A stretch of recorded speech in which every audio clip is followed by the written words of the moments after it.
Social Segur es una correduría ética e inclusiva y quiere ofrecer asesoramiento independiente a personas, familias y organizaciones para que puedan asegurar su vida de una forma transparente y honesta.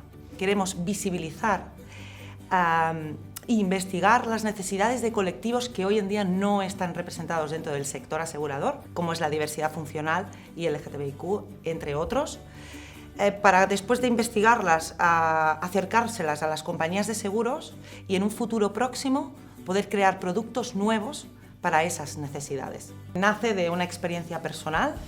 Yo soy persona con diversidad funcional y he ido a contratar un seguro y me han dicho que no.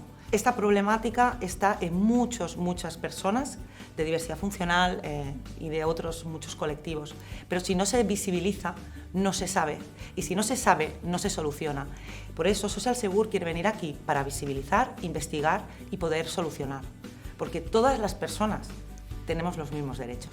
Cuando te sientes discriminada o discriminado, te das cuenta que bueno, no quieres ir nunca más a contratar ningún seguro, ¿no? Entonces, nosotros queremos acercar el seguro a este tipo de colectivos y creo que está en manos de todos los sectores privados de acercar la responsabilidad social que tenemos. Nosotros vamos a priorizar siempre las compañías de seguros éticas que disponen de un sello que se llama ETSI. Este sello certifica el compromiso ético de las organizaciones. Yo llevo 8 años dedicada a este sector y soy muy profesional, pero hay una parte de activismo en mi empresa porque tenemos que visibilizar.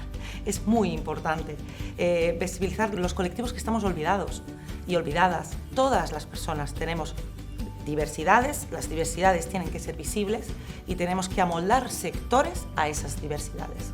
Y Social Segur es eso. Abrazamos la diversidad y fomentamos la inclusión en el sector asegurador.